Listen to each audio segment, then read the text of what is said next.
कार्यक्रम के पुण्यार्जक हैं श्री विपिन कुमार जैन, श्रीमती अनीता जैन, श्री दीपक जैन दामाद, श्रीमती प्रीति जैन पुत्री, निहारिका जैन नातिन, अर्णव जैन नाती, श्री सौरभ जैन दामाद, श्रीमती प्रियंका जैन पुत्री, अमायरा नातिन, आराध्या जैन नातिन, श्री नितिन जैन पुत्र, श्रीमती शिल्पा जैन पुत्र वधू, अद्वैय जैन पौत्र, Advika Jain पौत्री। B&A Manufacturers and Exporters of Fine Jewelry, Advay Jewels LLP Manufacturer and Exporters of Diamond Jewelry, 5 Ansari Road, Daryaganj, New Delhi 110002.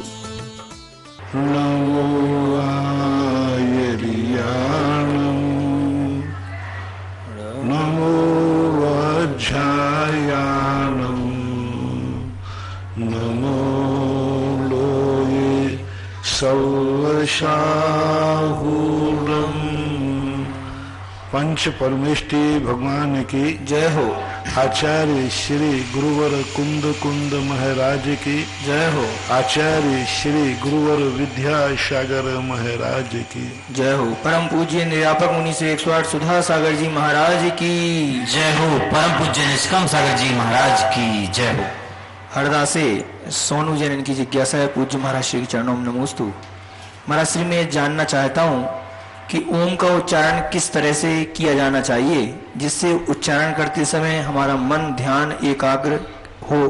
कृपया समाधान। ओम के संबंध में बहुत सारे मतभेद हो गए। ओम में सबसे पहला मतभेद है लिपि का। लोगों ने ओम शब्द को लिपि में इतना बिगाड़ दिया, इतना विकृत कर दिया कि जो लिपि में आज मिलता है, चाहे वो ऊ बनाकर पूंछ लगा के बिंदी रखें, चाहे वो ना लगा करके तमिल का जो ऊम लिखें, सब लोग प्राचीनता की सिद्धि करने में लगे हैं कि ये प्राचीन ओम मिला, ये प्राचीन ओम। अरे ये लिपियां हैं। जैसे आ को अनेक भाषा वाले अनेक लिपि में लिखते हैं। अब तमिलनाडु के मिले हुए दक्षिण भारत के ओम को हमने यहाँ प्राचीन ओम मान करके ओम को सुधार दिया। ओम की जो आचार्यों द्वारा, पहली बात तो जो ऊ लगा करके बिंदी या ना लिख करके, ये व्याकरण से सिद्ध नहीं होता। व्याकरण में कहीं भी, किसी भी व्याकरण में, किसी भी शब्दकोश में ये ओम की स्थिति नहीं मिलती। ओम का जो सबसे पुराना श्लोक मिला है सिद्धि के लिए, ओकारम बिंदु संयुक्तम नित्यम ध्यायन्ति योगिना, बिल्कुल शुद्ध है। ये उल्लू का बनाना, ये ना बना करके नीचे पूंछ लगा देना, वो एल जेब जे छेंसी, ये सब अपनी अपनी भितोरियां हैं। सबसे बड़ा श्लोक दिया है ओकारम बिंदु संयम, ऊकारम नहीं, ऊ वाला वो नहीं, ओकारम बिंदु संयुक्तम नित्यम ध्यायन्ति योगिना, वो लिख करके और ओ में मात्र बिंदी लगी है, वो ओम बन गया। सीधा सा उच्चारण है। लोगों ने कह दिया कि जो ओम बना है ये आ ऊ आ और मां बन करके बना है। कहां से बन जाएगा ऐसे? कोई किसी प्रकार से, इतने ज्यादा लोगों ने मन मनंत कर दिए। किसका ज्ञान नहीं है? व्याकरण का, साहित्य का ज्ञान न होने से लोगों ने इस प्रकार ओम की दुर्दशा कर दी। अब उच्चारण के संबंध में जो ओ और मां, इनका ही उच्चारण होना चाहिए। लोगों ने अपनी सिद्धि करने के लिए इसको पंचाक्षरी उच्चारण शुरू किया। ओम, ओम आ शरीरा, फिर दूसरा आ आचार्य का, ऊ मां, 5 अक्षरों का उच्चारण होना चाहिए। लोगों ने इसके लिए बड़ी द्रावड़ी प्राणायाम शुरू कर दिए। पंचाक्षरी, इसका बड़ा ध्यान होने लगा। पंचाक्षरी ओम, ओम, तो इसमें 5 अक्षर बना लिए।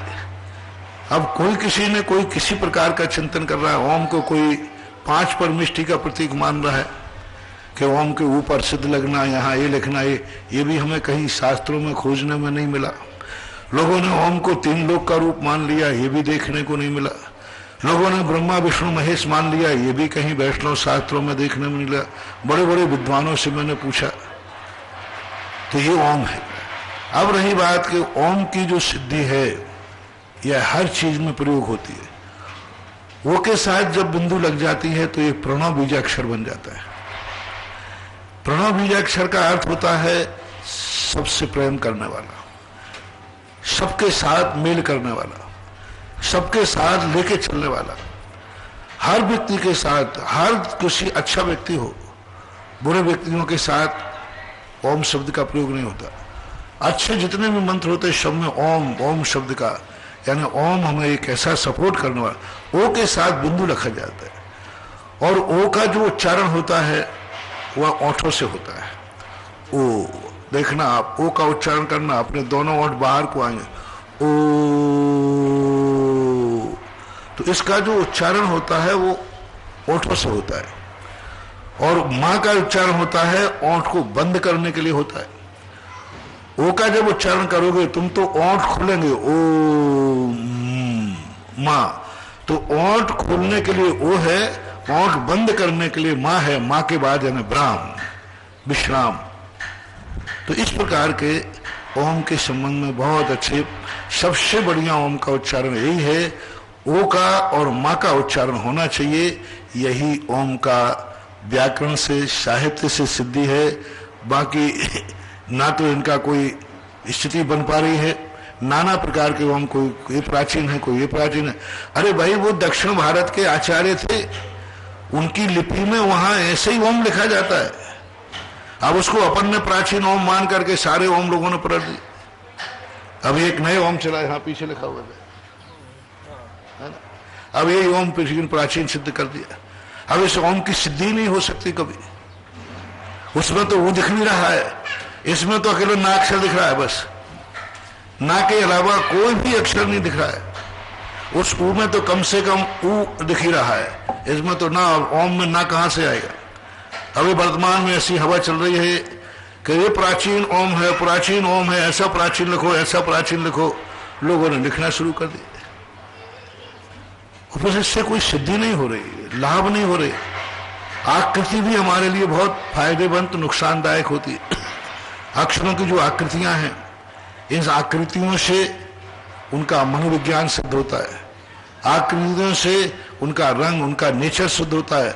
हमने ओम की आकृति बता दी, अब इस ओम का उच्चारण ही कोई नहीं कर सकता। उस उच्चारण में तो कम से कम ऊ तो दिख रहा था, ओ नहीं दिख रहा था, ऊ दिख रहा था। इसमें तो कुछ भी नहीं दिख रहा, ना ऊ दिख रहा है, ना आ दिख रहा है, ना कुछ दिख रहा है।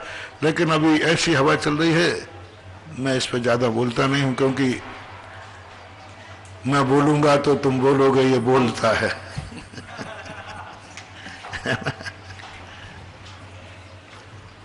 आष्टा से श्रीमती चंदा जैन, इनकी जिज्ञासा है, परम पूज्य मेरे आराध्य गुरुदेव के चरणों में त्रिवान नमोस्तु।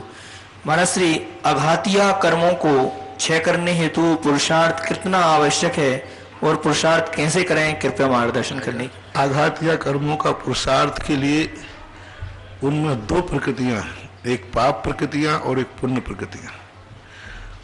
पुण्य प्रकृतियों को क्षय करने के लिए आपके पास कोई साधन नहीं है, कोई पुरुषार्थ नहीं है।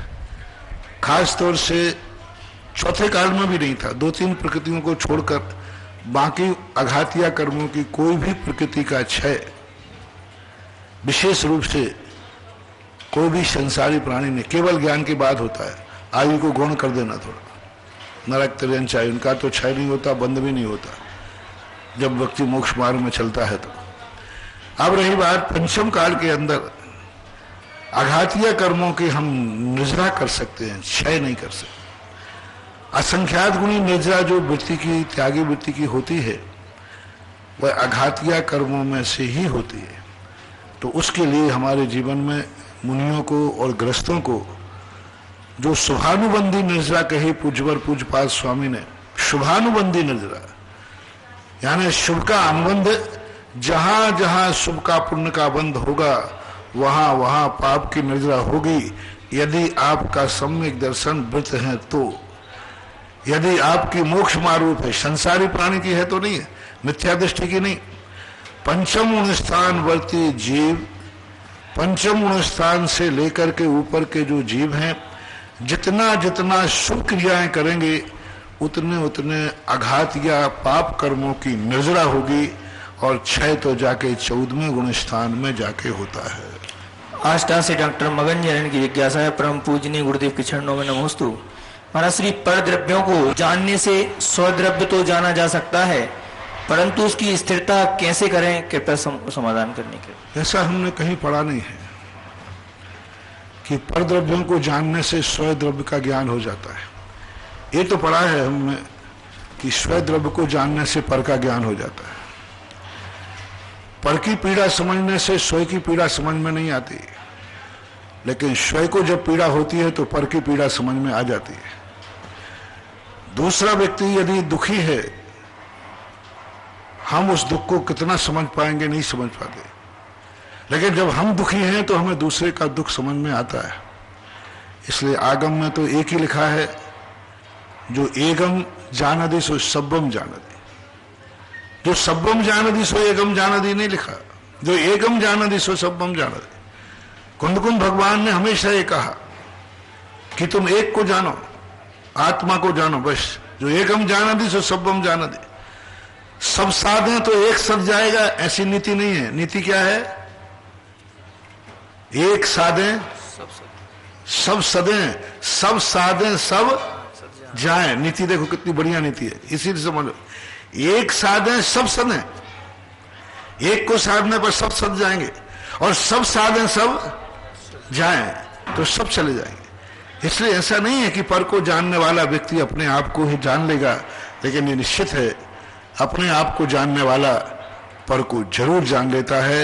ऐसा पूरे समय सार ग्रंथ में पूज्यवर अमृतचंद सूरी महाराज ने तो बार बार कहा कि तू एक ज्ञायक स्वरूप आत्मा को जान ले। इन पर प्रत्ययों को जानकर कितना जानेगा, अनंत है। जो एक को साध लेता है ये सब अपने आप सद जाएंगे, क्योंकि आधा को मज्जनाने, आधा में शंबरे जोगे, आजा पच्छक खाने, आधा में शंबरे जोगे। आधा नाने, आधा दर्शने, आधा जो कुछ भी है सब आत्मा ही है। तू क्यों वहां भटक रहा? आत्मा को साध ले। कितनी बड़ी आधा को मज्जनाने, आधा दंसने चरित्र, आधा पच्छक खाने, आधा में शंबरे जोगे।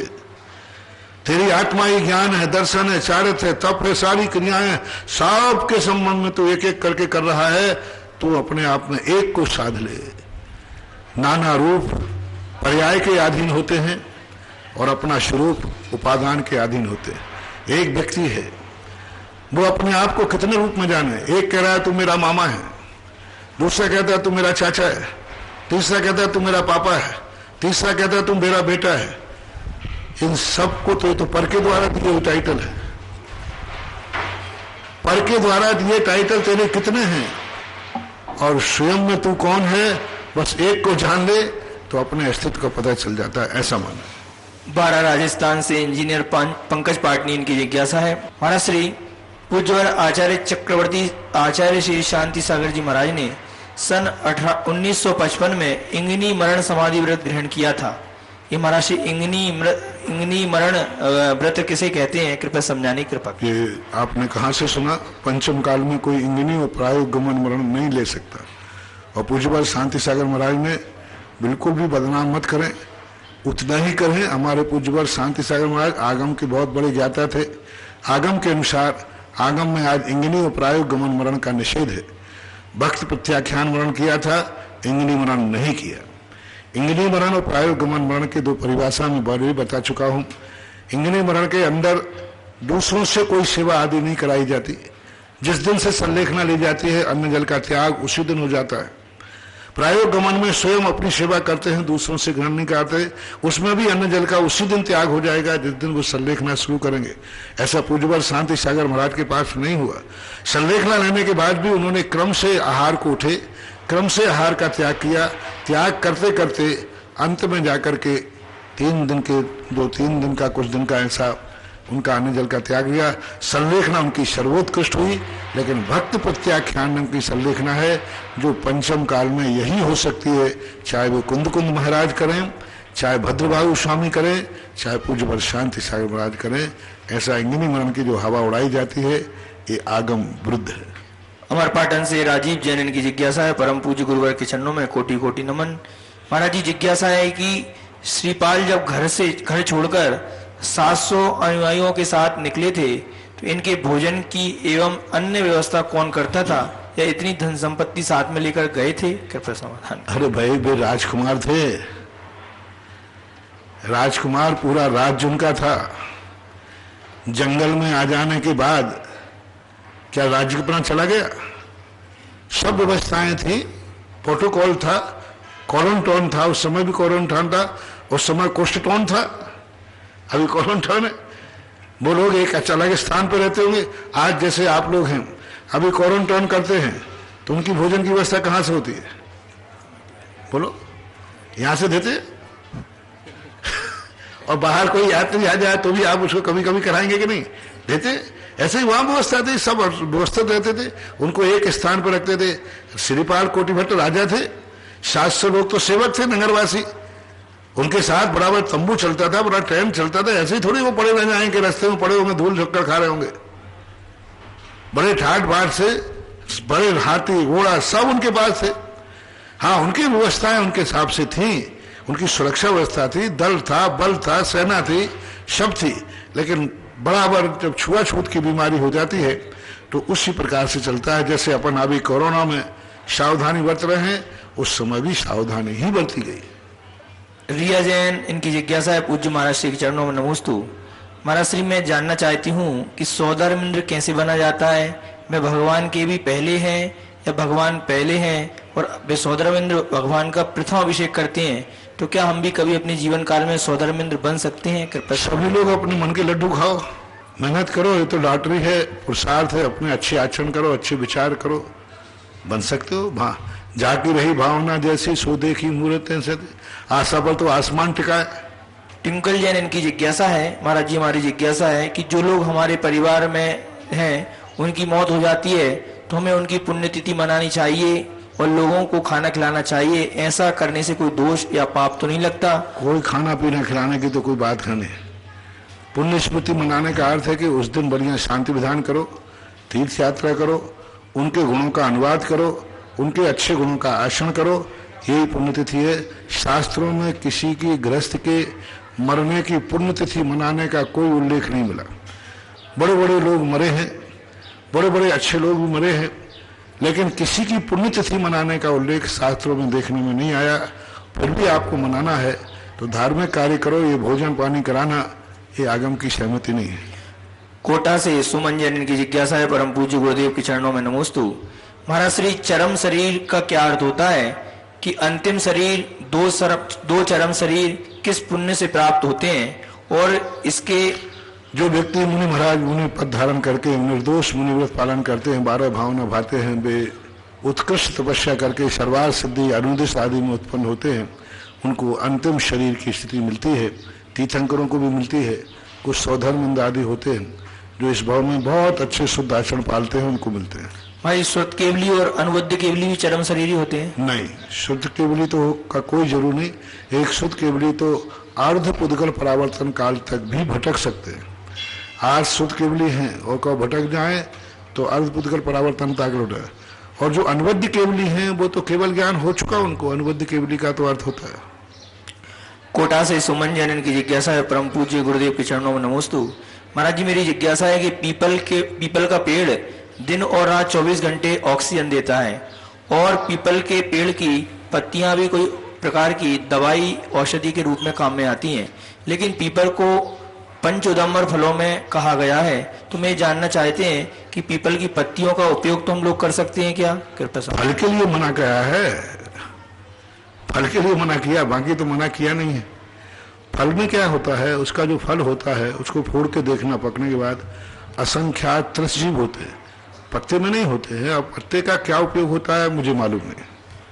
अंकली महाराष्ट्र श्री प्रमोद चौगले, इनकी जिज्ञासा है पूज्य गुरुदेव के चरणों में नमोस्तु। महाराज श्री, तीर्थंकरों का शासनकाल उनके जन्म से शुरू होता है या केवल ज्ञान होने के बाद अथवा उनके निर्वाण के बाद?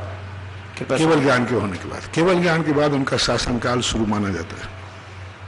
दिल्ली से कृति जैन, इनकी जिज्ञासा है पूज्य महाराज श्री के चरणों में नमोस्तु। महाराज जी, स्त्री पर्याय इतनी पुण्यशाली नहीं होती, परंतु महाराज जी महिला भी एक सम्मानीय मनुष्य है।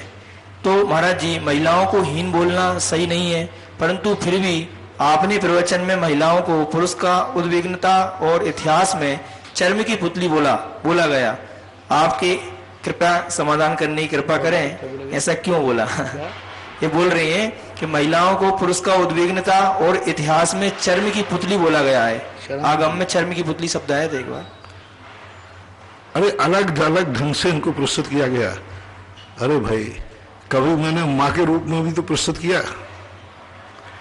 माँ की तो मैंने इतनी महिमा गाई कि भक्तांबर में स्थान दिला दिया। जहां राग की बात आएगी, जहां वासनाओं की बात आएगी, वहां पर उस प्रकार की निंदा की जाएगी। जहां राग की पुतली बनाता है, जब व्यक्ति कोई वासनालु हो जाता है तो कहा जाता है चमड़े की पुतली है। और जो अच्छे आचरण करते हैं तो आरिका माता बनती है, तो जगत पूज्या है, आदरणीय है।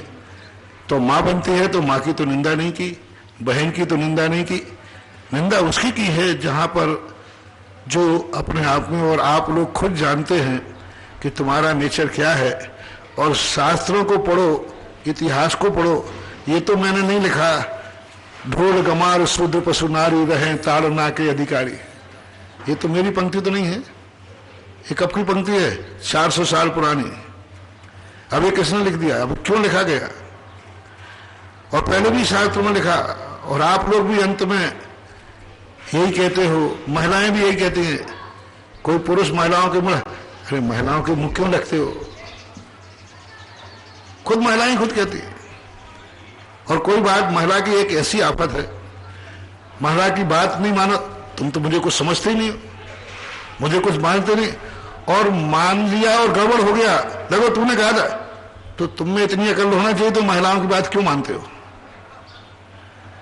आपने महिलाओं की बात क्यों मानी? तुमने मानो तो बड़ी आफत है, नहीं मानो तो आफत है। नहीं मानो, मान रहा हो बिगड़ जाए काम, तो देख लेना तुरंत कहते आपकी गलती, आप महिलाओं की बातों में क्यों आए? इसलिए देवी, तुम्हारे नाना रूप हैं। प्रशंसा की उच्च शिखर में भी तुम्हें कवियों ने बैठाला है, तो निंदा की धूल में भी तुम्हें मिलाया है। नारी को भी कहीं ऐसा उठाया, नारी तुम केवल श्रद्धा हो, विश्वास नजर रक्तन में तुम पीयूष सूत सी बहा करो, अवनी के अंबर नलतल में। जयशंकर प्रसाद हुए एक कवि साहित्यकार, उन्होंने कामायनी नाम का एक ग्रंथ लिखा। उसमें नारी की क्या, नारी तुम केवल श्रद्धा हो, विश्वास रेतनक पगतल में तुम पीयूष सूत सी बहा करो, अवनी के अंबर नवतल में। सब में कह दिया उन्होंने। ये प्रशंसाएं भी गाई उन्होंने, और निंदाएं भी जब वो गाई हैं आचार्य उन्होंने, कि ढोल के बराबर रख दिया। ढोल के बराबर, ढोल गमार शूद्र वसु नारी रहे ताड़ना। ढोल कब बजता है? ढोल ढोल ढोल जानते? ढोल ढोल गमार शूद्र पशु नारी रहे ताड़ना के अधिकारी। तो ये सब है, ये प्रसंग के अनुसार देखा जाता है। किस प्रसंग में जब आदर्श का बात आती है तो नारियों की आदर्शता भी सर्वोच्च है, लेकिन जब नारी बिगड़ जाती है तो उसका विद्रूप रूप भी इतना है जो कि उसकी निंदा के लिए शब्द भी नहीं। जयपुर से अश्विनी गोदायन की जिज्ञासा है, पूज्य महाराज श्री के चरणों में नमोस्तु। महाराज श्री में जानना चाहते हैं कि लड़की का देहांत अगर ससुराल में होता है तो पियर वालों को भी सूतक लगता है क्या? और अगर लगता है तो कितने दिन का लगता है? और अगर लड़की के पियर में किसी का देहांत हो जाता है तो लड़की को सूतक लगेगा? दोनों पक्षों को नहीं लगता। यदि लड़की तुम्हारे घर में है और वहां मरण प्राप्त हुआ है तो फिर आपको कम से कम जब तक उसका जो तीसरा दिन होता है उस दिन का मानना चाहिए। और यदि कोई संतान आदि की उत्पत्ति हुई है तो घर में उस समय कम से कम उस व्यक्ति के परिवार वालों को सामान्य रूप से 4-5 दिन का सूतक मान लेना चाहिए, क्योंकि आपके घर में हुआ है, बाकी सूतक नहीं है। दोनों पक्षों के लिए कोई सूतक नहीं है। जिज्ञासा देने वाले, सुनने वाले, देखने वाले उन सभी भक्तगणों की ओर से गुरुवर के चरणों में त्रिवार नमोस्तु नमोस्तु नमोस्तु। आइएगा हम जिज्ञासा समाधान की ओर चलते हैं, पहले ऑनलाइन रिकॉर्डिंग के माध्यम से। मुनिश्री जिज्ञासा है, आचार्य पूज्यपाद स्वामी महाराज सत संख्या क्षेत्र स्पर्शन वाले सूत्र की व्याख्या करते हुए काल अनुयोग द्वार में जब मनुष्य गति मार्गना लगा रही है तो मनुष्य गति में उन्होंने मिथ्या दृष्टि का काल 47 पूर्व कोटि अधिक 3 पल्ल बनाया है। तो ये तो मनुष्य काल की विवक्षा में है, ना कि भव की विवक्षा में है कि 48 भावी मिलेंगे। मान लो 100-200 वर्ष की आयु मिली तो एक पूर्व कोटि में कितने भव मिल सकते हैं? तो ये भव की अपेक्षा तो नहीं बन पाएगा, काल की अपेक्षा लगाएंगे, कुछ समझ नहीं आया। तो इतने काल की विवक्षा हम लें कि इसमें भाव लें, जिज्ञासा है, समाधान करें। काल का अर्थ कहीं कहीं 47 पूर्व कोटि, क्योंकि 16 भाव 48 बताते हैं, तो वहां पर 47 जो पूर्व कोटि बताई गई हैं उनमें हो सकता है यह भाव हो कि कोई व्यक्ति, स्त्री पुरुष मनुष्य कोई में भी हो, मनुष्य का काल बताया है, तो मनुष्य का इतना काल बन सकता है। कोई जीव 2000 वर्ष में यदि व्यतीत करे तो इतने काल तक वो मनुष्य रह सकता है। अब विचारणीय प्रश्न वहां यही है कि ये निरंतर 47 भाव रहता है या 2000 वर्ष रहता है, इसका खुलासा शास्त्र में नहीं हो पा रहा। पूज्यपाद स्वामी ने भी टिप्पणों के अंदर इस बात का खुलासा स्पष्ट नहीं किया। ये तो किया है कि 47 पूर्व कोटि बनती है, लेकिन वो 47 को रेगुलर माने 47 भाव उसके मनुष्य मनुष्य मनुष्य मनुष्य होता हुआ। ये तो है कि 16 भाव से पुरुष 16 से स्त्री, तीनों को इकट्ठा मान भी लिया जाए तो भी विचार नहीं होता है। अब ये आगम में स्पष्ट उल्लेख नहीं है कि भावों को लिया जाए तो अंतर पड़ रहा है, काल को लिया जाए तो निरंतर काल का अंतर पड़ रहा है, और ये कह दिया जाए कि ये 2000 सागर वर्ष के अंतर का ही स्थितियां हैं। ये तो निश्चित है कि ये काल 2000 सागर वर्ष का है, क्योंकि जब व्यक्ति को अनंत बार एक जीव मनुष्य बनता है, क्योंकि अनंत बार जब मुनि बनता है तो अनंत बार मनुष्य बनता है। नौवीं ग्रेविक अनंता बार जागा, जब काल परिवर्तन कर्म और नौ का परिवर्तन घटाया तो 31 प्राप्त करने के लिए इसने अनंत बार 31 सागर की आयु को प्राप्त किया, और 31 सागर की आयु जब भी मिलेगी जब वो मनुष्य पर्याय से मिलेगी, और मनुष्य पर्याय में जब आएगा तो अनादि अनंत काल की अपेक्षा देखा जाए तो मनुष्य पर्याय तो अनंत बार प्राप्त की। ये 47 पूर्व कोटि का काल जो बनता है, ये माँ 2000 सागर वर्ष जो व्यवहार राशि में निगोष से निकल के बनाता है उसी समय बनना चाहिए। लेकिन रेगुलर है या शांतर है या निरंतर है, ये प्रश्न विचारणीय है। अगली जिज्ञासा पना रिकॉर्डिंग के माध्यम से। गुरुदेव मुनि पुंगव श्री सुधा सागर जी महाराज के श्री चरणों में बुरहानपुर से सुरेंद्र भारती परिवार का त्रिवार नमोस्तु। परम पूज्य मुनि श्री, पंथ, ग्रंथ और संत ये तीनों अच्छे होते हैं, लेकिन आजकल सभी लोग कहते हैं पंथवाद में नहीं पढ़ना चाहिए, ग्रंथवाद में नहीं पढ़ना चाहिए, संतवाद में नहीं पढ़ना चाहिए। ऐसी स्थिति में प्रश्न ये उठता है कि क्या हमारे लिए पंथ, ग्रंथ और संत ये तीनों अप्रासंगिक हो जाएंगे? कृपया समाधान कीजिए। नमस्ते। ये तीनों में जो नहीं पढ़ना चाहते वो सुछंदवाद में पढ़ जाना चाहते। सुछंदवादी लोग जो होते हैं उनकी ऐसी दशा होती है। वहां ये कहना चाहिए पंथवाद का अर्थ तो एक प्रकार का आज जो रूढ़ है, पंथ यानी रास्ता होता है, लेकिन यदि आज पंथवाद का जो रूप दिया गया तो वो तो फिर भी किसी कथनचित अपेक्षा से अपन है ही कह सकते हैं। लेकिन ग्रंथ और संतवाद यदि नहीं पढ़ा जाए तो आज तो आगम चक्खू सागु, आगम के बिना हमारे पास है क्या? फिर तो सुछंदवाद आ जाएगा। अनुभव को यदि प्रमाण मान लिया जाए तो अनुभव तो इतने प्रकार के हैं कि पता ही नहीं चलेगा कि सच्चा रास्ता कौन सा है। जैनागम ने स्पष्ट प्रमाण किया, छद्मस्त का अनुभव कभी प्रमाण की कोटि में नहीं आ सकता। तो ग्रंथ तो जो प्रमाणिक ग्रंथ हैं, जो निर्दोष ग्रंथ हैं, जो मूल परंपरा से कुंद की परंपरा से जुड़े हुए ग्रंथ हैं, उन ग्रंथों का तो आलम्बन लेना ही पड़ेगा, क्योंकि स्पष्ट पूज्यवर ने कुंद भगवान ने कहा आगम चक्षु साहु। और वर्तमान में ये कह सकते हैं संत का निषेध करना तो मिथ्या दृष्टि ही करेगा। संत शब्द का कोई व्यक्ति निषेध नहीं कर, संतवाद। हाँ, खोटे संत पर बात हो सकती है, और खोटे संतों की परिभाषाएं हमारे शास्त्रों में है। सोना खोटा है कि चोखा है, इसको लिए कोई ज्यादा मेहनत करने की जरूरत नहीं, कसौटी है, 2 मिनट में निर्णय हो जाता है कि खोटा सोना है कि खोटा सिक्का है। अब तुम कहो कि महाराज सब पीले दिखते खोटे चोखे, अरे आजकल साधन है, 2 मिनट में पकड़ा लो कि खोटा चांदी है सोना है कि नहीं है। ऐसे ही खोटे और चोखे साधु के लिए हमारे यहाँ परिभाषाएं दी है, हमारे यहाँ लक्षण दिए, थर्मामीटर दिया है। यदि वो थर्मामीटर से हम देखा जाए तो चोखे साधु जो थर्मामीटर के अंतर्गत आते, ऐसा कोई भी ग्रंथ मार्ग विश्व के अंदर जैन दर्शन एक ऐसा है जिसमें देव साध गुरु को परिभाषित किया है। देव साध गुरु की परिभाषा बनाई, भगवान तक की परिभाषा बना दी। भगवान यदि इस कटघरे में आते हैं, इस दायरे में आते हैं तो भगवान है। थर्मामीटर दे दिया हमें। तो भगवान के संबंध में हम किसको भगवान माना है? जो देखो अपने आप को भगवान कह रहा है। तो जैनागम स्पष्ट कहते हैं समंत्र में, तुम्हें इस चक्कर में नहीं पड़ना, तुम्हें मैं थर्मामीटर दे रहा हूं कि इस प्रकार के दोषों से जो रहे तो वह भगवान है। जो देखो वो अपने आप को गुरु कह रहा है। तुम्हें हर दुकानदार अपने माल को सही कहता है, तुम्हारे लिए मैं कह रहा हूं खोटा चोखा क्या है।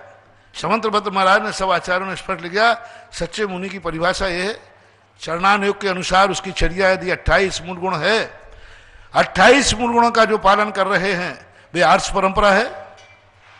वही तो आर्ष परंपरा है। आर्ष परंपरा किसी पंथवाद का नाम नहीं है। आर्ष परंपरा किसी साधु या आचार्य से बंधी हुई नहीं है। आर्ष परंपरा का अर्थ है जो 28 मूल गुणों का निर्दोष पालन करते हैं वही आर्ष परंपरा है, और जो इसमें गड़बड़ करते हैं वो अनार्ष परंपरा है। तो आर्ष परंपरा के लिए ये स्वच्छंदवाद है। ये स्वच्छंद लोग अपनी मनमानी चलाना चाहते हैं, इसलिए लोग इस प्रकार की परिणति करते हैं। बाकी अच्छे साधु, सच्चे साधु का और सच्चे ग्रंथ का आलम्बन लेना ही चाहिए। इनके द्वारा कहे हुए विषय को में चर्चा होना ही चाहिए, ऐसा। अगली जिज्ञासा पना रिकॉर्डिंग के माध्यम से। मैं गर्भवती हूँ, हमारे गांव में साधु हैं, मेरे 5 माह से ऊपर हो गए हैं, तो मैं चौका लगा के साधुओं को आहार दे सकती हूँ? गर्भवती महिला को कितने माह तक आहार दान देना चाहिए? ऐसी स्थिति में मैं अगर आहार देती हूँ तो दोष किसको लगेगा? पाप का भागीदार कौन होगा? साधु जो आहार लेते हैं या गर्भवती महिला जो आहार देती है, दोनों में से किसको दोष लगेगा? कृपया समाधान कीजिए। आगम में सभी आचार्यों ने एक मत होकर के 5 महीने निर्धारित किए। 5 महीने से एक दिन भी ऊपर हो जाए तो साधु को आहार नहीं देना चाहिए। उसका दोष उस बालक पे पड़ेगा जो गर्भ में है। माँ उस बालक के साथ बहुत बड़ा अन्याय कर रही है, उस बालक के साथ अमंगल कर रही है। आगम की आज्ञा का उल्लंघन करोगे तो बालक उद्दंड होगा, स्वच्छंदवादी होगा, वो धर्म कर्म के नियमों को नहीं मानेगा। वो जन्म होने के बाद कहेगा क्या नियम है, क्या नियम? कोई नियम नहीं होते, कोई सूतक पातक नहीं होता है, कोई कानून नहीं होता, हम जो करेंगे वही कानून है। ऐसी उद्दंडता है, वो माँ बाप को भी नहीं मानेगा। तो सबसे बड़ा दुष्प्रभाव तो उस बच्चे पर पड़ेगा। दूसरा, उसका दोषी माँ है और परिवार वाले हैं, और जितने समाज के लोग हैं वे सब उस कोटि में आएंगे। सब आचार्यों ने एक मत होके कहा है, अनेक मत होके नहीं कहा। किसी आचार्य का इसमें मतभेद नहीं है। त्रिलोय परिणति से लेकर के मूलाचार तक सब में एक ही बात कही गई। और फिर दूसरा महान दोष है मुनि महाराज को। यदि मुनि महाराज किसी राग बस, मोह बस, किसी बस के कारण से जानते हुए भी, हाँ अनजाने का कोई दोष नहीं है, मालूम ही नहीं है उनको तो क्या करेंगे। यदि मालूम है कि इसके 5 महीने से ऊपर है, फिर यदि कोई साधु आहार लेता है, मुनि महाराज 1,16 कारिकाएं, तो ये महान दोष के भागीदार हैं। आगम आज्ञा का उल्लंघन का महान प्रायश्चित है। जो स्पष्ट बुद्धि पूर्वक जानते हुए, उनको ये भी मालूम है कि आगम में 5 महीने कहे, फिर भी किसी मोहवश, किसी रागवश, किसी कारणवश जानते हुए भी यदि उससे आहार लेते हैं तो वे महाप्रायश्चित के भागीदार हैं। मूल नाम का एक प्रायश्चित होता है, वो मूल नाम का प्रायश्चित के भागीदार होते यदि ज्ञान होने पर लेते। और अनजाने में कोई देता है तो महाराज का कोई दोष नहीं है, वो आपका दोष है। मेरा आप लोगों से कहना है, आप अच्छे के लिए कर रहे होंगे लेकिन आपका बुरा होगा। आप अच्छे के लिए कर रहे होंगे, समझता है महाराज को हार देंगे तो अच्छा काम होगा, नहीं, आप बहुत बड़ी भूल कर रहे हो। ये चिंता आचार्यों को होना चाहिए थी, आगम को होना चाहिए। आगम ने जिस चीज के लिए मना किया है सोचना चाहिए उसमें आपका ही हित है। आगम की आज्ञा का उल्लंघन कदापि नहीं करना। यदि किसी ने दिया किया हो तो उसको प्रायश्चित ले लेना चाहिए और प्रायश्चित देकर के भविष्य में दूसरों के लिए कहना चाहिए नहीं। आप पूजा कर सकते हैं, पूजा करने में कोई बाधा नहीं, मंदिर में पूजा करिए, विधान करिए, इसमें कोई बाधा नहीं। मात्र आहार के लिए निषेध किया है। आहार आप नहीं दे सकते, देना नहीं चाहिए। चौके में उस समय उनको कोई कार्य नहीं करना चाहिए, बाहर रहना चाहिए। अगली जिज्ञासा पुनः रिकॉर्डिंग के माध्यम से। जिनकी वाणी सुनकर के मिथ्यात्व दूर हो जाता है, ऐसे श्री सुधा सागर जी के चरणों में सब जग शीश झुकाता है। ऐसे समीचीनम श्री सुधा सागर जी महाराज के पावन पुण्य श्री चरणों में बारंबार नमोस्तु। मैं अभिषेक जैन, कासलीवाल, दिल्ली, शाहदरा ज्योति कॉलोनी से। गुरुदेव, मेरी जिज्ञासा है कि आपकी वाणी सुनने के बाद ऐसा दृढ़ विश्वास बन जाता है हमारे ऊपर, हमारे पे, कि हमें किसी और की वाणी समझ ही नहीं आती। ऐसा क्यों गुरुदेव? जैसे ही आप किसी विषय पर बोलते हैं हमारे रोंगटे खड़े हो जाते हैं, लगता है कि यही सत्य है, यही सत्य है। और हमारा कोई सगा संबंधी हमें किसी बात को कहता है तो हमें उस बात पे विश्वास नहीं होता। तो ऐसा किस कारण? कृपया कर जिज्ञासा। आपने ऐसे ही नहीं हो गया है, आपने बहुत बार परीक्षा की होगी। मैं बोलता हूं वह सत्य नहीं है, जो सत्य है मैं बोलता हूं, ऐसा तुमने कई बार परीक्षा कर ली है, कई बार अनुभव में लाए हैं। इसलिए जब व्यक्ति को विश्वास हो जाता है कि नहीं, मैंने बहुत बार अनुभव में देखा, जो कहा वह हुआ, तो फिर विश्वास बन ही जाता है। विश्वास तो कहीं ना कहीं टिकाना ही पड़ेगा। ऐसा। अगली जिज्ञासा पुनः रिकॉर्डिंग के माध्यम से। आत्मा के असंख्यात प्रदेशों में विराजित परम पूज्य गुरुवर के श्री चरणों में अनंतों बार नमोस्तु। गुरुजी, मति ज्ञान के 336 भेद होते हैं। 5 इंद्रिय और मन से अवग्रह, इहा, अवाय और धारणा ज्ञान 12 प्रकार के पदार्थों का होता है। तो क्या हम ऐसा समझें कि ये 336 प्रकार का मति ज्ञान का शयोपशम है, अथवा किस प्रकार 336 भेदों को समझें? आप समझाइए। नमोस्तु गुरु। क्षयोपशम होना चाहिए। इतने प्रकार का क्षयोपशम भी होता है। जब ज्ञान 336 प्रकार का है तो आवरण भी 336 प्रकार के। बहुविध का आवरण अलग है, एक प्रकार आवरण है, 336 प्रकार के आवरण है। और आगे जाकर के इनके और उपभेद करो तो असंख्यात भेद बन जाएंगे। तो आवरण भी असंख्यात प्रकार के, यानी जितने प्रकार के ज्ञान की पर्याय निकल सकती हैं उतने प्रकार के आवरण हैं। बहुविध का मान लीजिए एक अपन लेते हैं तो बहुविध में भी असंख्यात प्रकार के आवरण हैं। 2 का बहु, 4 का बहु, 8 का बहु, 100 का बहु। अब देखना, बहु यानी बहुत प्रकार।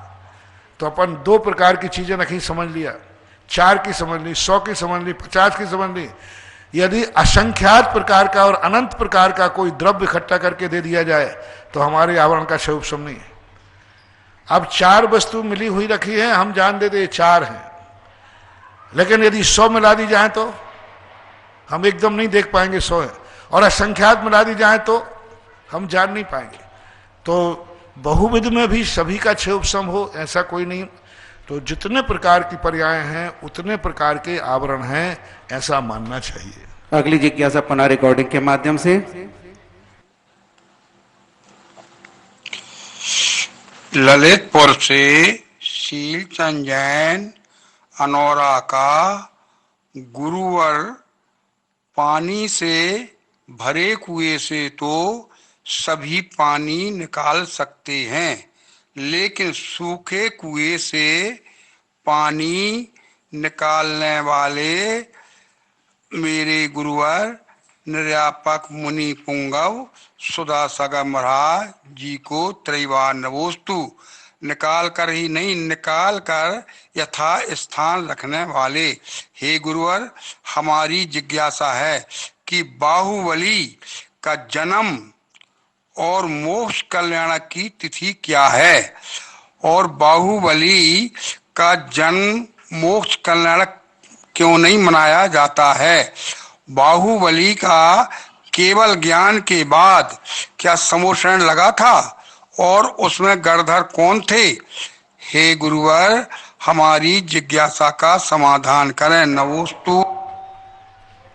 देखो नई नई उपाधियां मिलती हैं। कुओं में पानी होना या नहीं होना, और पानी जब नहीं होता है उसी में निकालने का तो मजा है। जहां पानी भरा ही हुआ है तो वहां तो भरा ही हुआ है। तो स्थिति यह है कि बाहुबली भगवान के जन्म और मोक्ष के संबंध में कोई निर्धारित तिथि निर्वाध रूप से नहीं मिलती। अब नहीं मिलती, आगम में नहीं है। दूसरी बात, उनका मनाया इसलिए नहीं जाता, वो सामान्य केवली है। अब सामान्य केवलियों में कितने केवलियों का आप मनाओगे, कितनों का आप मनाओगे? एक एक 6 महीने 8 समय में 608 दीप जाते। तो सामान्य केवलियों का इसलिए नहीं मनाते क्योंकि उनका कोई विशेष रूप से संख्या 24 तीर्थंकरों का मनाने पर सब उसमें गर्भित हो जाते। मोक्ष कल्याणक, और मोक्ष कल्याणक का उनका मोक्ष कहाँ से हुआ, कब हुआ, इसके संबंध में आगम का कोई वचन नहीं मिल रहा है। अगली जिज्ञासा पना रिकॉर्डिंग के माध्यम से। नमोस्तु गुरुवर, रामगंज मंडी से शोभित जैन, आपके चरणों में बारंबार नमोस्तु।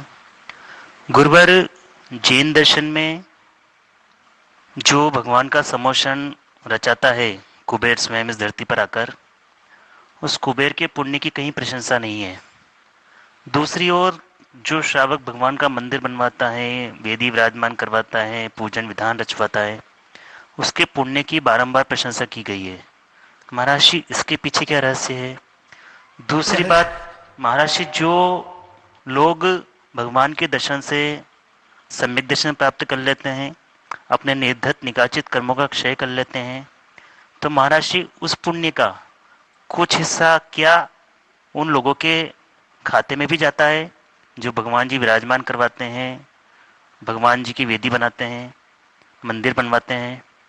यदि जाता है तो महाराज जी जो आज सहस्कुट जिनालय बनवा रहे हैं, नंदेश्वर दीप जिनालय बनवा रहे हैं, समोषण मंदिर बनवा रहे हैं, महाराज जी उन जीवों के पुण्य की क्या कल्पना की जा सकती है?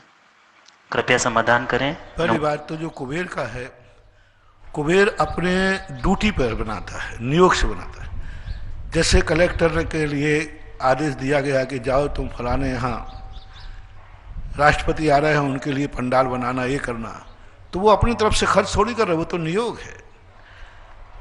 वो तो वहाँ स्वर्गों में रखा हुआ सामान है, उनको तो एक ड्यूटी है, नियोग है उनका। वो अपनी तरफ से कुछ नहीं बना रहा, उनको तो बनाना ही पड़ेगा।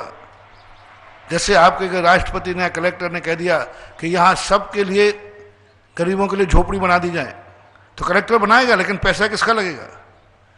वो तो विधानसभा से पास है, उसको तो बनाना पड़ेगा। तो उसको कोई पुण्य नहीं लगता, बस यही है कि वो बना रहा है, बेईमानी से नहीं बना रहा, ईमानदारी से बना रहा, हर्ष से बना रहा है, तो कुबेर को पुण्य लगता है। लेकिन समोषण बनाना, उसके द्वारा एक पैसा भी खर्च नहीं हुआ, वो तो सरकारी माल है, उसने अपने वैभव में से नहीं खर्च किया, अपनी घर जो उसके वैभव में से था उसमें से एक कौड़ी भी खर्च नहीं करता। समोषण में जो माल रखता है वो सब सरकारी माल है, वहाँ रखा हुआ है, स्वधर्म के आदेश से निकलता है, ये वहाँ फिटिंग करवा देते हैं। इसलिए यहाँ पर तो जो मनुष्य बना रहा है, इसको बनाना जरूरी नहीं है, अपनी इच्छा से बना रहा है, अपनी इच्छा से बना रहा है, अपनी कमाई से बना रहा है। एक बेर के पत्ते बराबर मंदिर बनाना, एक चावल के बराबर मूर्ति बैठाने वाले व्यक्ति के लिए पद्मनंदी महाराज कहते हैं, दुनिया में करोड़ों जिह्वाओं से भी प्रशंसा की जाए तो उसकी प्रशंसा नहीं की जा सकती। उनका समोषण बनाना दान की कोटि में नहीं आता है। सस्याति सर्गो दानम, अपना कमाई, अपनी खुद ही वस्तु का दान देता है तब वो त्याग के अंतर्गत आता है, दान के अंतर्गत आता है। वो तो देवता तो ऐसे करते नहीं, देवताओं के दान क्रिया नहीं होती। देवता कभी जिंदगी में मंदिर नहीं बना सकते, कभी नहीं बना सकते। समोषण की रचना मैंने बता दी, उनकी ड्यूटी है, नौकरी है, कभी मंदिर नहीं बना सकता देवता। दान नाम की चीज ही नहीं है देवताओं के अंदर। तो इस प्रकार की स्थितियों के लिए मनुष्य ही, और यहाँ जो नंदीश्वर समोषण आदि बन रहा है, ये तो मनुष्य को ही लगा। यहाँ कर जो एक छोटी सी मूर्ति सहस्कुट में बैठा रहा है, एक छोटा जिनालय, पूरा जिनालय एक नंदीश्वर का बना रहा है, वो कितनी बड़ी बात कर रहा है। देवता उस नंदीश्वर द्वीप में जाकर के 8 दिन विधान कर सकते हैं, लेकिन वे देवता एक नंदीश्वर द्वीप, एक मंदिर नहीं बना सकते, कभी नहीं बना। जो समर्थ लोग हैं, तो मेरा तो कहना है कि भले तुम मर करके स्वर्ग में जाओगे, सब कुछ वहां पालोगे, भगवान के समोषण का दर्शन पालोगे, भगवान की दिव्य धुनी सुन लोगे, सारे कृत्रिम चैत्यालयों की वंदना कर लोगे, लेकिन देवता बनने के बाद भी भले ही स्वधर्मन बन जाओ, मंदिर नहीं बना पाओगे। सब कर सकते हो, पूजा पाठ कर लोगे, भगवान का 5 कल्याण कर लोगे, लेकिन मंदिर जब दान का उपदेश भगवान देंगे, तो तुम ना तो आहार दान दे सकते हो, ना मंदिर दान दे सकते हो, कोई दान तुम्हारी जिंदगी में है ही नहीं, तुम्हारा दान पात्र को पहुंचेगा ही नहीं। मात्र 84 लाख योनियों में मनुष्य पर्याय है जो जिनेन्द्र देव का मंदिर बनाकर पूजा कर सकता है, मात्र मनुष्य पर्याय। 84 लाख में देवता भी नहीं, त्रियंश तो है ही नहीं, नारकी तो है नहीं, कोई नहीं, मात्र मनुष्य के लिए अधिकार है जो स्वयं मंदिर बनाकर पूजा कर सकता है। इसलिए मेरा तो कहना है, जिन्होंने मनुष्य पर्याय पाई है और भाग्य से पुण्य के उदय से उनके पास यदि धन है, तो मरने के पहले भारत में कहीं भी एक मंदिर बना करके मरना, ये कार्य, क्योंकि ये कार्य 84 लाख योनियों में कहीं नहीं मिलेगा, कर ही नहीं पाओगे। सब कुछ पालोगे, तरसोगे वहां कि मैं एक मूर्ति बैठाल दूं, एक मंदिर बैठाल दूं। रही बात जो बैठालता है, जब तक उस मूर्ति के जितने लोग दर्शन करते हैं, वो सब कंप्यूटराइज से बन करके जिस दिन तुम विराजमान करते हो या घोषणा करते हो, उसी दिन से वो पुण्य लागू हो गया, पूरा सेंट्रलाइज हो जाता है कि इस क्षेत्र पर तुमने कहाँ मूर्ति बैठा ली है, तीर्थ क्षेत्र पर, तो सब कंप्यूटर में आ गया कि इस मूर्ति के इतने लोग अधिकतम दर्शन करेंगे और ये मूर्ति इतने वर्षों तक टिकेगी, और उसमें कितने लोग सम्यक दर्शन प्राप्त करेंगे, कितने लोग पाप काटेंगे, कितने पुण्य करेंगे, ये सब हिसाब किताब करते उसी दिन बंद हो जाता है जिस दिन आप मंदिर की घोषणा करते हैं। वो पहले नहीं होना पड़ता। जैसे आपकी एफडी में होता है ना, आपने एफडी जमा कराई 8 साल के लिए, तो आज ही वो बंद कर दें कि 8 साल बाद आपको इतना मिलेगा। ऐसे यहां हो जाता है, उसी दिन वो उतने भवों तक इंतजार नहीं, एक सामान ले लिया जाता है। इस मंदिर में तीर्थ क्षेत्र में प्रतिदिन 1000 व्यक्ति दर्शन करने आएंगे, और एक मंदिर की उम्र अधिकतम, बीच में खंडित हो जाए वो तुम्हारे दोष में नहीं जाएगा, लुट जाए वो दोष में नहीं। एक मंदिर की उम्र क्या मान लें अपन, पत्थर वाले की हजारों साल, एक बताओ 1000 साल, 2000, 5000, अभी तक 2-2000 साल के मंदिर हैं। अपन 2000 साल मानते, 2000 वर्ष तक आपका मंदिर टिकेगा पाषाण का। 2000 मंदिर में आपने मंदिर कॉलोनी में बनाया, गांव में बनाया, तीर्थ क्षेत्र में मंदिर बनाया, तो आप पर डे के, जब तीर्थ क्षेत्र जो अच्छे तीर्थ क्षेत्र हैं, पर डे का कितना मानना लोगों का दर्शन करना, औसत बता दो, अच्छे चीजें दो। श्री महावीर जी, श्री पदमपुरा, सांगानेर आदि, इनके कितना मान लो प्रतिदिन का, ज्ञानोदय, नारायण जो नए क्षेत्र है, प्रतिदिन का अपन कितना मान रहे आप बता दो। 200 कितना बताया? औसतन लगभग 500 तो मान ही लें, 500 मान ले, 500 अच्छा क्षेत्र की मानो, अच्छा क्षेत्र, बढ़िया क्षेत्र। 500 लोग पर डे दर्शन करेंगे, 500 लोग पुण्य कमाएंगे, 500 लोग वहां पूजा करेंगे, 500 लोग शांति पाएंगे। 500 लोगों का प्लस 2000 वर्ष का, पर डे के 500 है, तो 1 साल के कितने हुए? गुणा भाग आप लगा लेना। फिर 2000 साल के कितने हुए? उतना पुण्य का भाग उसको उसी दिन लग गया जिस दिन उसने नंदीश्वर बनाने का भाव किया, क्योंकि सब उतनी देर का। अब बीच में मान लो वो नंदीश्वर प्रलय आगे भूकंप में टूट गया, वो आपके खाते नहीं जाएगा। आपने तो मंदिर बनाया था कब तक ले? जब तक सूरज चांद रहेगा। अब वो बीच में एक्सीडेंट हुआ, तुम्हारा काटा नहीं होगा। बीच में कम लोग आएंगे, लॉकडाउन चलेगा, तो तुम्हारा बैलेंस नहीं कटेगा, तुम्हारा तो नहीं मिलेगा बोनस पूरा।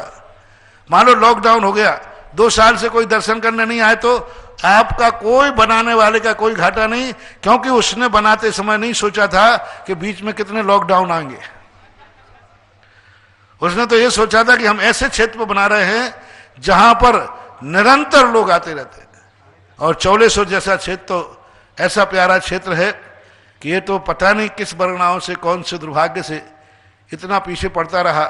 नहीं तो चौलेश्वर तो वो है जो सारे जगत के लिए एक बार, और अब जो चौलेश्वर बनेगा वो चौलेश्वर तो ऐसा बनेगा कि जो अब जन्म लेंगे वे मरने के पहले तरसेंगे कि चौलेश्वर में एक मंदिर बनाने का हमें मौका मिल जाता। और जो अभी वर्तमान में जीवित हैं उनके बेटे अपने बापों को कोसेंगे कि मेरे बाप के समय मंदिर बन रहे थे लेकिन इस कंजूस खोपड़ी बाप ने नहीं बनाए। और जब तक वो आएगा बेटा बनाने कमाने के लिए, तब तक यहां हाउसफुल हो जाएगा। बहुत बड़ी चीज होती है। एक मंदिर के संबंध में जो आपने प्रश्न किया, उसको इतना बड़ा पुण्य कराता है, उसकी उम्र, औसत उम्र निकाली जाती है। बीच में कुछ भी हो जाए आपको कोई फर्क नहीं पड़ने वाला। आपका पुण्य तो बन गया 2000 वर्ष जितने का पत्थर की उम्र है। महाराज श्री आपने कहा 2000 वर्ष, 2000 वर्ष में 365 का गुणा किया तो 7,30,000 दिन हुए, और 7,30,000 दिन में 500 लोगों का गुणा किया तो 36 करोड़ 50 लाख लोग दर्शन का लाभ लेंगे। अब 36 करोड़ 50 लाख का मान लो 6% पुण्य ले लो तो निकाल लेना अब आप हो रहा है। वैसे ही वो चक्रवर्ती बनेगा, वैसे ही वो विमानों में जन्म लेगा। जो स्वर्ग के विमान आदि होते हैं उनका पुण्य तो अतोकिक होता है। बंधु ये सौभाग्य मिला है, जिन मंदिरों को देवता भी नहीं बना सकते उन मंदिरों को मनुष्य पर्याय में हमें बनाने का सौभाग्य मिला है। तो इन क्षेत्रों पर यदि आप जिनालय बनाते, देखो एक गांव में मंदिर बनाना तो गांव के सीमित लोग दर्शन करेंगे, और एक क्षेत्र में जिनालय बनाने का जो पुण्य है उसका कोई तोड़ नहीं। कैलकुलेशन करते रहो, कैलकुलेटर से बाहर कल्पना चली जाएगी, इतना पुण्य तुम्हें मिलने वाला है। तो जिस योजना में आप जुड़ना चाहें, सहसकूट जिनालय में भी 1008 प्रतिमाएं जो 171 की है, हर मंजिल में 4-4 प्रतिमाएं विशाल हैं जो 7-7 कलश की हैं, और 11वीं मंजिल में 4 प्रतिमाएं बड़ी हैं जो 35-35 कलश के माध्यम से। और यदि पूरा जिनालय आप बनाना चाहते हैं, नंदीसर जिनालय, नीचे से लेके ऊपर तक, मतलब मंडप, गर्भगृह, शिखर, वेदी और मूर्ति आपके परिवार की होगी। 35 कलश के माध्यम से एक ढोलक के आकार के ऊपर एक जिनालय बनेगा जहां पर आप बैठ करके पूजन विधान कर सकते हैं। जिस योजना में आपकी भावना हो, एक बार अपने जीवन को सार्थक करना और जिनालय बनाने की भावना भाना। पुनः जिज्ञासा, बहुत आसान है दूसरों के गुनाह को उजागर करना, और उससे भी आसान है हमारे गुनाह पर पर्दा डालना। और लोग कहते हैं कि जमाना खराब है, तो हम उस जमाने से अपने आप को कैसे सुरक्षित रख सकते हैं? जमाना खराब नहीं होता है, हम खुद खराब है।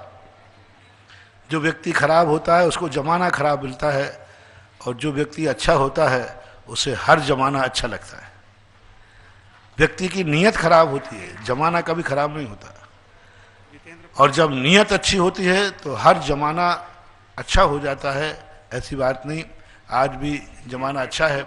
अच्छे लोगों के लिए इस कलयुग में भी ऐसे ऐसे कार्य करने का मौका मिल रहा है। इस कलयुग में भी मुनिराज बन रहे हैं, इस कलयुग में भी मुनियों को आहार देने मिल रहा है, इस कलयुग में भी जिनेंद्र भगवान का शासन है, इस कलयुग में भी जिनेंद्र भगवान का मंदिर बना रहे हैं। अब इनको कौन सा कलयुग बुरा है, कौन सा बुरा जमाना है? बुरा जमाना उनको है जो अय्यास है, जिनका अपना सारा पुण्य, अपना धन दौलत पापों में लुटा रहे हैं संसार कर, उनके लिए जमाना बुरा आज भी है। और उस समय थी था जिस समय चौथा काल था। रावण जैसे व्यक्तियों के लिए चौथा काल भी बुरा था, और धर्म करने वालों के लिए पंचम काल भी अच्छा है, ऐसा मानना चाहिए। जितेंद्र पाटनी, चांदी की खेड़ी। मेरे इष्ट गुरुवर के चरणों में मेरा और मेरे परिवार की तरफ से बारंबार नमोस्तु। हे गुरुदेव, मेरी जिज्ञासा यह है कि हमारे भगवान वीतरागी होते हैं, लेकिन महाराज जी जब उनका समोस्तरण लगता है तो सामान्य लोगों के लिए उनकी दिव्य ध्वनि नहीं खिलती है, तो जबकि चक्रवर्ती आदि राजा आते हैं तो उनके लिए उनकी दिव्य ध्वनि खिल जाती है। तो महाराज जी मेरी जिज्ञासा यह है कि भगवान वीतरागी होते हुए भी उनके मन में ये राग कैसा, कृपया कर स्पष्ट कीजिए। भगवान का राग नहीं है, वो चक्रवर्ती है। वो कितने लोगों का पुण्य लेके आया है, वो कितनों तरह लोगों का प्रतिनिधि है। 6 खंड के लोग को यदि चक्रवर्ती को बात समझ में आ गई तो 6 खंड के लोगों को समझ में आ जाएगी। चक्रवर्ती के लिए यदि कितनी जिम्मेवारी है, यदि चक्रवर्ती को किसी एक बात समझ में आ जाती है तो वो राजा है, उसके 100 लोग अनुकरण करते हैं। एक चक्रवर्ती ने तीर्थंकर की मूर्ति वहां रखी रही मलेच्छ खंड में, किसी ने नमस्कार नहीं किया। जैसे ही चक्रवर्ती ने नमस्कार किया, हजारों लाखों मलेच्छ खंडियों ने नमस्कार करके सम्यक दर्शन प्राप्त कर लिया। बोलो, एक चक्रवर्ती के नमस्कार में कितनी ताकत है। और एक सामान्य व्यक्ति नमस्कार कर ले तो कोई नहीं, चक्रवर्ती देखो तो सही कितनों का प्रतिनिधि है, उसका पुण्य वो प्रतिनिधि माना जाता है 6 खंड के लोगों का। इतने लोगों की भावना लेकर के वो आता है, और जब वो वहां पे आता है कितनों का नुकसान करके आता है। एक व्यक्ति ठलुआ है, सामान्य है, मजदूर है, वो समोषण में आके बैठ गया 1 घंटे के लिए, 1 दिन भर के लिए, कितना नुकसान हुआ। मजदूर की मजदूरी कितनी है? 200 रुपया, 500 रुपया। और एक राजा आकर के या चक्रवर्ती आकर के या कोई बड़ा सेठ आके बैठ गया, उसकी कीमत कितनी है? वो कितनों का। चक्रवर्ती यदि यहां दिन भर बैठा रह जाए भगवान का, तो वहां कितना अनर्थ हो सकता है, कितना अनर्थ हो सकता है। एक एसपी मेरे पास आए, एक सामान्य पुलिस वाला दिन भर बैठा रहा वहां ड्यूटी पे आके, एसपी आए 5 मिनट के लिए। अब 5 मिनट से ज्यादा यदि उनका समय होता है तो वहां अनर्थ हो जाएगा, वहां झगड़ा हो गया। अब वो महाराज उसको समय दे में, क्योंकि महाराज के पास उसका नंबर 1 घंटे के बाद आएगा, इतना नंबर लगा है, और 1 घंटे बाद आएगा। एसपी है, जिला के अंदर कितनी दुर्घटनाएं हो जाएंगी, कितना अनर्थ हो जाएगा। तो एक कांस्टेबल कहता है, साहब मैं 1 घंटे से खड़ा हूं, आपने समय नहीं दिया, और एसपी साहब को पहले दिया। अरे तेरे खड़े होने से कौन सा नुकसान हो रहा है? एसपी 1 घंटे लगा रहे हैं, पता नहीं कितने मर्डर हो जाएंगे। तो एसपी से कहा जाएगा, भाई तू आगे आ जा तुरंत, तुझे दूसरे काम है। तो ये पक्षपात है कि विवेक है? बोलो, ये विवेक कहलाता है कि उसके उपस्थित रहने से कितना नुकसान हो सकता है, उसको पहले समय दिया जाएगा। और जिसके रहने से कोई नुकसान नहीं होता है, बल्कि वो जितनी देर यहां बैठा है उतनी शांति और है। हाँ, जितनी देर वो मंदिर में बैठा रहा है तो इंतजार में, कम से कम वो उतनी देर बाहर खुरापाती नहीं कर रहा है। तो ये सब देखे जाते, हानि लाभ देखे जाते हैं। इस कार्यक्रम के पुण्यार्जक हैं श्री विपिन कुमार जैन, श्रीमती अनीता जैन, श्री दीपक जैन दामाद, श्रीमती प्रीति जैन पुत्री, निहारिका जैन नातिन, अर्णव जैन नाती, श्री सौरभ जैन दामाद, श्रीमती प्रियंका जैन पुत्री, अमायरा नातिन, आराध्या जैन नातिन, श्री नितिन जैन पुत्र, श्रीमती शिल्पा जैन पुत्र वधू, अद्वैय जैन पौत्र, Advika Jain पौत्री। B&A Manufacturers and Exporters of Fine Jewelry, Advay Jewels LLP Manufacturer and Exporters of Diamond Jewelry, 5 Ansari Road, Daryaganj, New Delhi 110002.